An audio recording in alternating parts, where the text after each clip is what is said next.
এবারের ঈদে প্রেক্ষাগৃহে মুক্তি পেয়েছে শাকিব খানের বরবাদ সিনেমা। মেহেদী হাসান হৃদয় পরিচালিত এই সিনেমা মুক্তির প্রথম দিন থেকেই চুটিয়ে ব্যবসা করছে।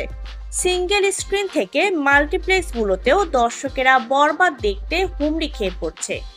এমন অবস্থায় স্বাভাবিকভাবে প্রশ্ন ছিল, বিগ বাজেটের এই সিনেমা এখনো পর্যন্ত কত আয় করেছে। দর্শকদের সেই প্রশ্নেরই উত্তর দিয়েছে বরবাদের প্রযোজনা প্রতিষ্ঠান রিয়েল এনার্জি প্রোডাকশন। মঙ্গলবার সন্ধ্যায় এক ফেসবুক স্ট্যাটাসে রিয়েল এনার্জি প্রোডাকশন জানিয়েছে, মুক্তির প্রথম 7 দিনে বরবাদের গ্রস কালেকশন 27,43,00,000 টাকা।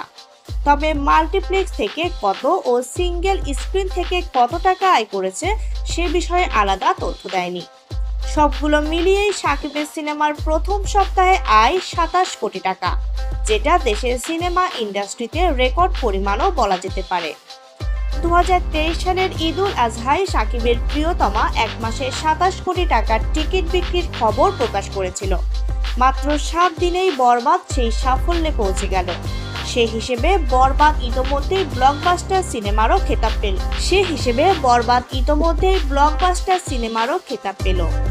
প্রযোজনা প্রতিষ্ঠান সূত্রে জানা যায়, চলতি মাসেই বরবাদ যুক্তরাষ্ট্র, কানাডা, মধ্যপ্রাচ্য, অস্ট্রেলিয়া, ইউরোপে মুক্তি পাবে। সে হিসেবে এই আয়ের পরিমাণ অচিরেই 50 কোটি ছাড়িয়ে যেতে পারে। এদিকে সিঙ্গেল স্ক্রিনে অধিকাংশ হল 2 সপ্তাহের জন্য বরবাদ বুকিং নিয়েছিল। জানা যায়, বরবাদের দর্শক অধিকাংশ হল নতুন রেন্টাল দিয়ে সপ্তাহ বাড়িয়ে নিচ্ছে।